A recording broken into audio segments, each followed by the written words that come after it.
Yep. There you go. Yeah, now I can start. You ever do any live video here? Yeah, just my AI. But anyway, Brad Hawkins is our new district governor for 26-27 fiscal year. And for the Rotary District 16, he is a member of Rotary Club of Columbia South, where he served as president in 2021 and 2022, and was named Rotarian of the Year in 2018-19. A passionate advocate for the international service, Brad has helped secure over $400,000 for projects improving clean water, education, and solar in communities on the world. Professionally, he manages outpatient clinics and radiology for the Missouri Working Carthage to a part of MU Health. Outside of Rotary, Brad believes Black and Gold Mizzou, MIT, and enjoys time with family, the outdoors, and sharing his love of bourbon as the Great Plains regional leader for Whiskey University. So everybody, Brad and Barnes are new. All right, let's figure out where should I stand? Anywhere you want, it's fine. Anywhere I want, and then do you have a clicker? No, at all. You just tell me what to click. Or if you want, you can turn this and I can just go and click. You want me to? No, just tell me what to do. All right. So the theme for this year is creating lasting impact. And so real quick, just to kind of piggyback, yesterday I was in Springfield and we had a KU fan in the group, and so the police chief was a member of that club, as well as one of the judges, Judge Harbison, is a member of another club that he was coming to do his makeup. So I had him remove the Jayhawk graduate from the program. Sorry, I'm gonna escort myself out. All the 2 states a day. But yeah, I am hardcore Black and Gold Mizzou guy through and through. We kind of joke around whenever we travel a lot for ice hockey and sports for my youngest son. And I always have this rule where I don't spend any money in Kansas. And so if we need to get a hotel, we travel back to Missouri to get the hotel, and we fill it with gas and before we go into the state as well. So no offense to you as an individual.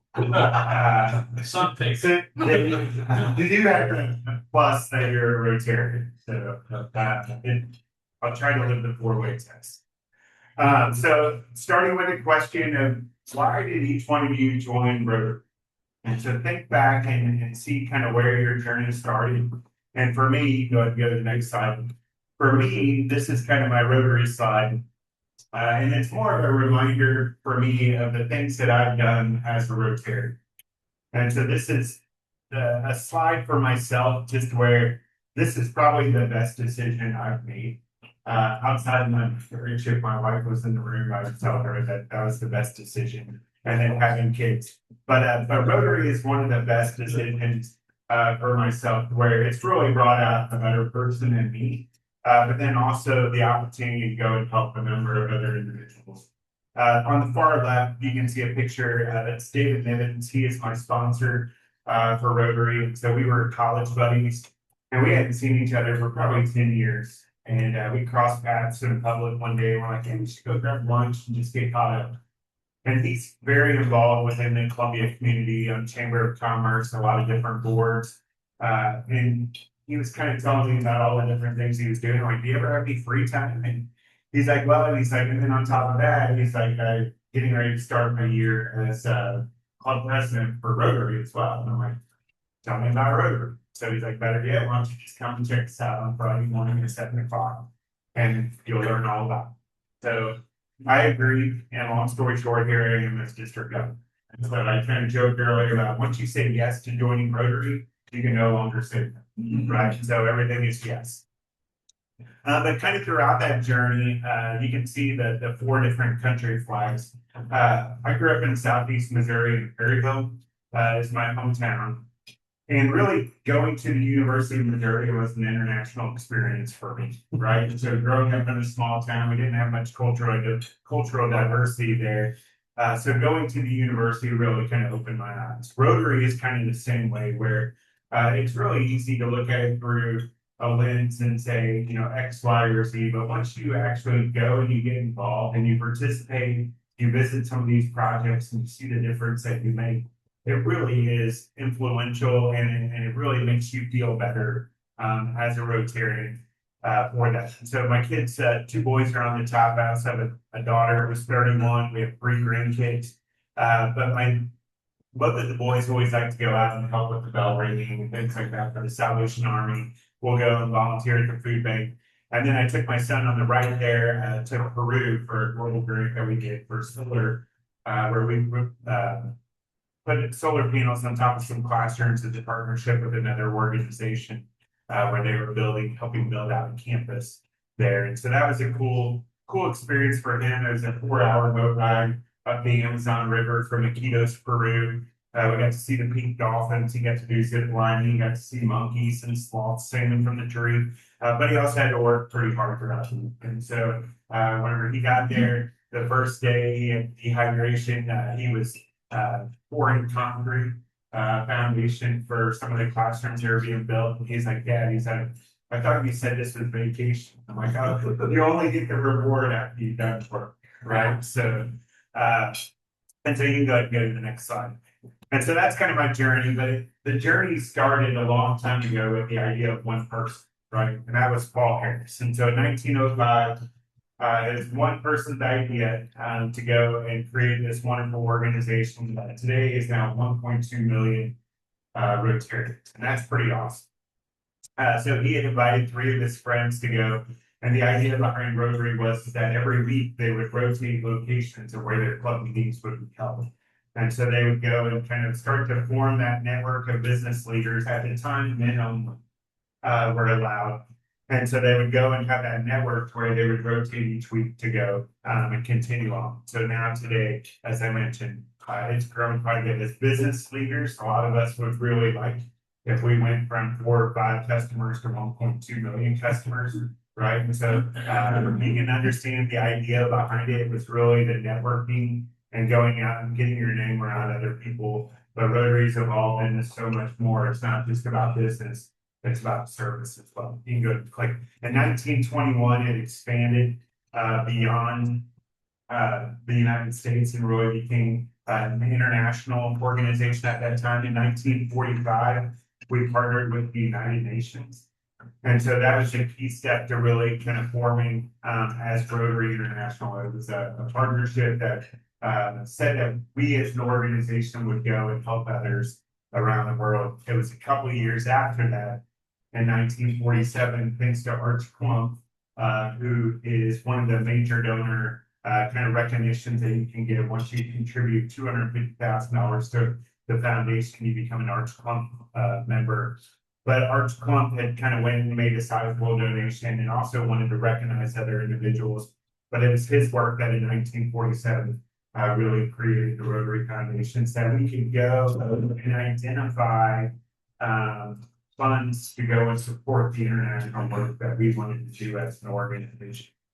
In 1987, I mentioned women earlier, the only being men. In 1987 is actually when we formally allowed women into Rotary, which was not that long ago. I was born in 1976, turned 50 this year, and it's one where I would have thought women were allowed in Rotary before I was born, not the case, right? And so that was a monumental kind of move. As we look across the room, we've got a few in here today, but we've since had 2 Rotary International presidents that are female as well, Stephanie Urchick and Jennifer Jones, just in the last 6 or so years there. 1988, in the 70s is when we came up and we made our promise for polio, right? And so we made a promise that we were going to go and eradicate polio as an organization and help with the funding to support that initiative. It was in 1988 that we started the Polio Plus initiative, where we went and we partnered, added in the additional vaccines with the polio vaccine to go and help with malaria and different diseases there. So next slide. So Rotary's really kind of expanded my network outside of my honeymoon, that was the only time I had been out of the country. We went to Jamaica, for our honeymoon. But Rotary has kind of trumped that. And so going to Uganda as well as, Peru. And then I just got back from Taipei for the international convention. And then my wife and I went to Calgary last year. And, so that's been a great opportunity for me. But also has really kind of gotten me out throughout the country as well, to meet other Rotarians and serve in other projects. And so Rotary has definitely opened my eyes. And I encourage you to participate at some point in a project outside of your own community, because I think it really opens your eyes, but it also gets you thinking about ways that you can go and maybe elevate the projects that you do within your own community. So now that I've done international service projects in other countries, it makes me think of how can we go and do a global grant within our own community and within our own country, right? So we're going and we're helping other countries, but there's plenty of opportunities within our own. We just have to identify what those areas are so that we can go and ask others to participate and serve our own communities as well. Next slide. So this was my first global grant project in Uganda. I went to a global grant training as part of our district conference and our Show Me Rotary in the spring. And David Bixler, I don't know if anyone in here knows David. He's from the Springfield area, past district governor. He would get up in front and kind of do the grants training. And he had done a number of projects in Mexico and other countries. And he was notorious for getting in front of everybody. And he's very emotional when he presents and often sheds a number of tears. And so as he was talking, I kind of felt tears starting to roll down my face. And whenever I left that grants training, I was driving from Springfield to Columbia. And on the way back, I was asking myself, like, how can I get involved with international service? And I didn't really have any connections or really an idea of any projects that I could do personally or with my club. And then it was a few days later, I was at the Missouri Orthopedic Institute, my workplace, and one of the physicians that I work with, him and his wife, started an organization, Be the Change Volunteers. So Jimmy and Christy Cook. And they have a project or an organization, they go and they build classrooms and do it in different phases where they'll go and essentially build a campus in these remote areas. So these communities will send in an application and say, hey, we really need some assistance with going and providing classrooms, teacher housing, these different needs. And then they'll review them and determine where they're going to go. So they have 6 or 7 different countries that they're working in every year. And a lot of times there's 3 different phases each year with projects. And so I'd asked him, I go, is there a way that Rotary can partner with your organization? Absolutely. It's like, we could always use help for that. And so we had talked about building classrooms, and quickly I learned that Rotary doesn't build buildings. We basically go and we help with other tangible things around those campuses and buildings. But we do focus on the 7 areas of focus. And so one of those is sanitation, water there. And so we went and we partnered with them to where we put a water tower on campus so that those children and kids on campus didn't have to walk 1.5 miles and ride it right down to the watering hole and then tie the water canisters to the bike and push it out to the campus area. So that was a huge win for them. And then they had bathrooms, but the bathrooms were pretty much unisex. And so the boys in the campus used the bathrooms. And they were really just set up to where it was a whole 4 walls around it, but there wasn't really like actual toilets or anything in those bathrooms. And then when the girls did have to use it, there's a little cutout of a square and they would have to squat and use that. For me, like when I went to visit and I walked into the old bathroom, like there's no arm bar there or anything to hold on to. And I'm like, man, I would really struggle on this school, especially as I get older. But we went, we looked at that, and Rotary did agree in the global grant to go and refurbish the bathrooms. And so being that the building was already there, we created separate quarters for the boys and the girls, because the girls were dropping out of school and they weren't attending because during their menstrual period or just the safety and security and privacy, they didn't feel comfortable going. So they were experiencing a larger dropout rate with the girls. And so when we did that, that helped with retaining those girls in class. We also taught the young men in that program how to go and stow the sanitary pads. And so they had the reusable sanitary pads for the girls. And it also helped educate them on the different things that women or girls have to deal with compared to themselves. And so that was a huge plus. Also, next slide. While I was in Uganda, I partnered with another past district governor, Jackie Howard, who was from the Pulaski County club. And she passed away. It's probably been 3 years ago from cancer. And she had reached out to me and said, "Hey, I hear you're going to Uganda for the school grant." She's like, "I've got this individual, Henry, and I'm in the middle, just in case you can't tell. But just to the right of me is Henry. And so she had communicated with Henry a number of times through Facebook Messenger and whatnot. And he had asked me to request, like, would your district be willing to contribute $2,500 to our district so we could go and purchase mosquito nets to help combat malaria. And so she had asked, and I said, certainly our club will chip in. And so we were able to get the $2,500 pretty quick. And so while I was in Uganda, I met up with Henry. We toured the community, and he signed me up for a lot of other things outside of what we do. But it's a big deal to have someone from the United States come and visit your community I identified with. And so like they had me do a ribbon cutting for a health clinic, and he had the whole day scheduled. I'm like, "Henry, I've got 4 hours with you." And he made the most of the 4 hours. He took me to special needs school where parents basically just come and drop their children off because they've got physical disabilities and they leave them there. And then as we kind of toured the other areas, you can see the young girl going to fill up her water canisters with water, which was not clean water. And then the young girl in the red dress giving her a mosquito net, and she hadn't seen it. She was just super weak and she looked really frail as we were walking by. She hadn't seen her mother, and as they were talking to her, she's like, "I don't know, it's been 4 days and we haven't seen her." And so more than likely her mother was working in a brothel somewhere to try to make ends meet and go. But it was sad that she had no idea. She ended up going to the health clinic, tested positive for malaria, got the assistance that she needed to kind of go and get on the right track there.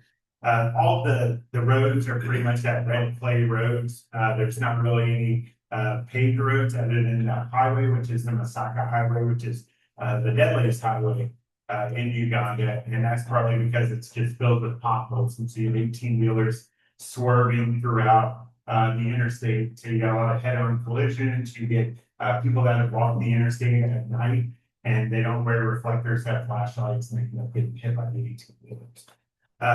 The lady, the fourth from the left on the bottom, this was a child that in the middle of the night was dropped off to the doorstep for her home just the night before we walked through.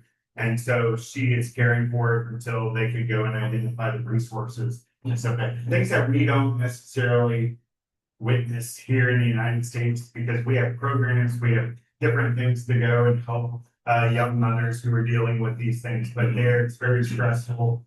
Had the opportunity to go and visit a vocational program that was teaching young women how to do hairstyling, sewing, and those kind of things. And they would have the babies like wrapped around them as they were doing their training and everything, which was great to where we could go and provide those resources. And those were some projects that Rotary was doing there that eventually we would go and as a district help partner with also. And then you can just see the stagnant water that's around there, so you can understand why malaria is such an issue in that area. There's actually a sawmill just nearby as well. And so they're watering those trees throughout the day and stuff. And but you've got stagnant water and trees, and you're just like mosquitoes everywhere, and you're just thinking, well, some of these things, like I think there's probably a different setup and a different way to do it to kind of move that away from the population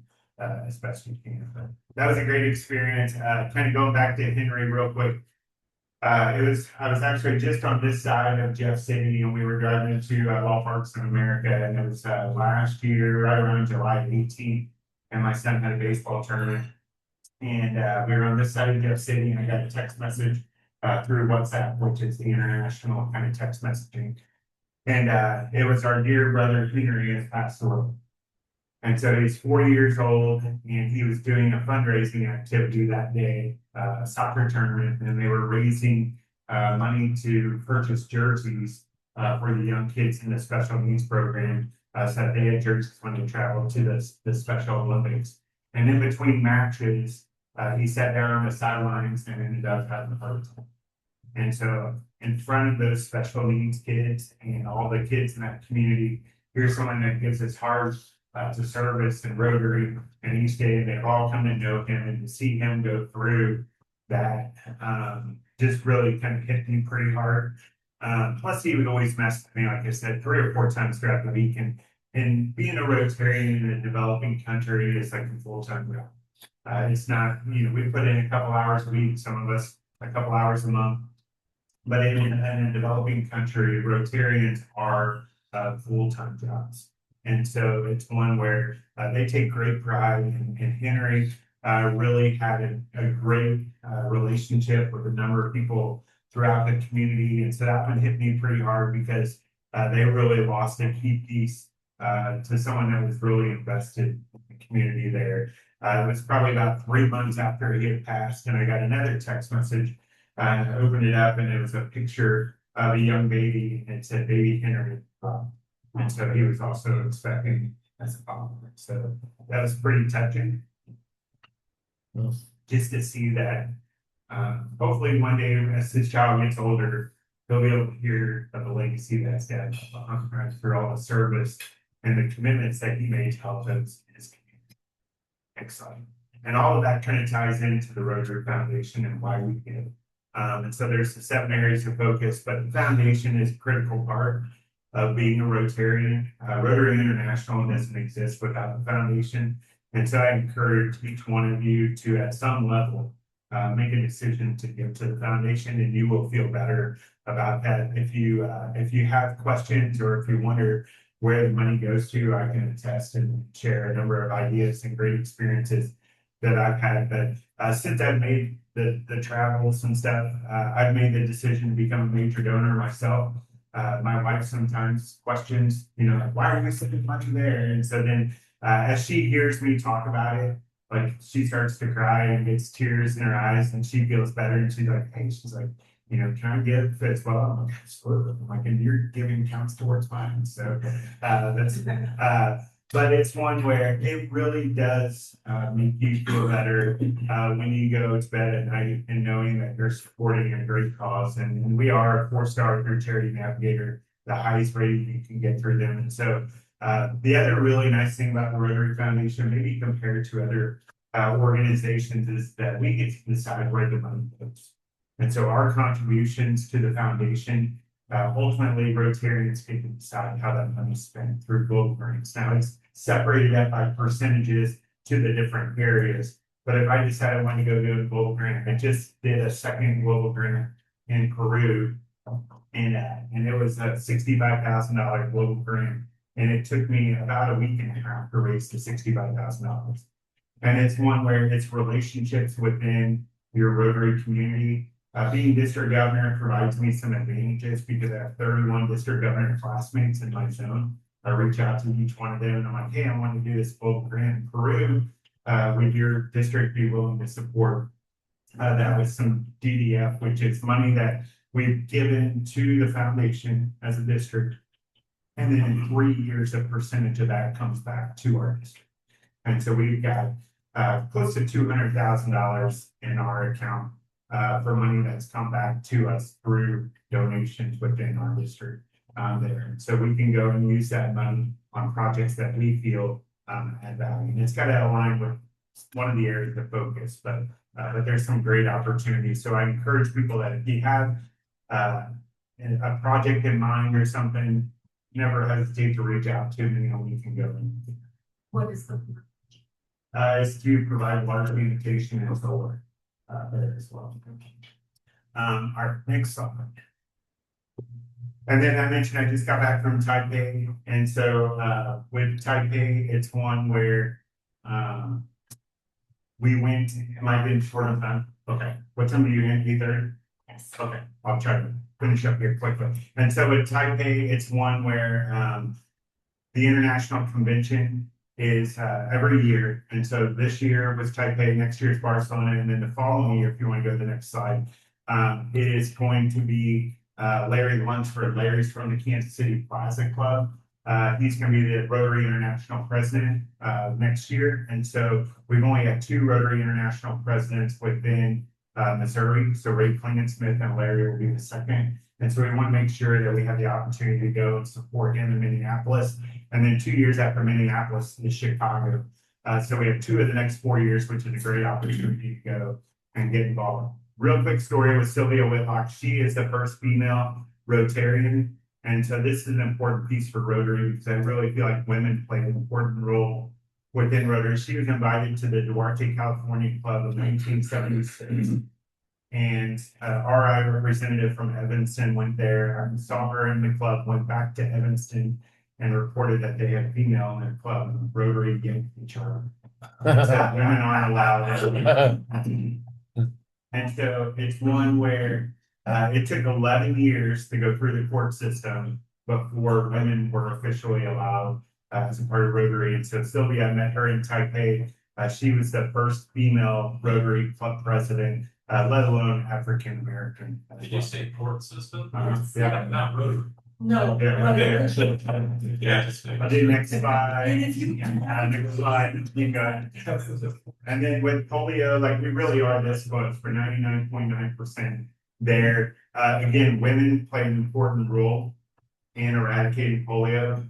Why? Because the 2 countries that we're struggling with are Pakistan and Afghanistan, and men are not allowed to go into those communities. So we're relying on the women to go in and meet with these kids to go and help eradicate polio. So it all ties together and the importance of making sure that we include women in that. And then I'm going to let you go to the last slide. Keep going, keep going, keep going. Right there. And so the back one. So this is my fun slide.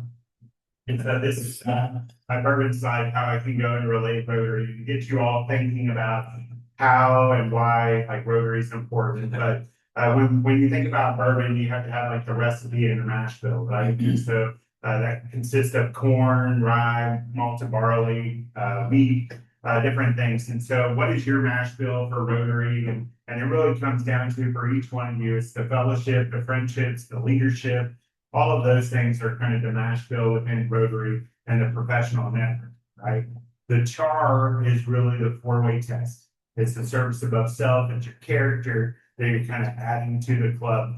As you go and you run that mash bill through your fermenters, your distillation process, it comes out, it's basically a white distillate, white dog, right? That's really high proof. And then you're going to put that into the barrel where you've got the char in the barrel. The barrel is probably one of the most important parts because that's all of you, right? And in the barrel is where that white distillate ends up getting its color. That's where it really becomes that nice bronze color that you see with bourbon.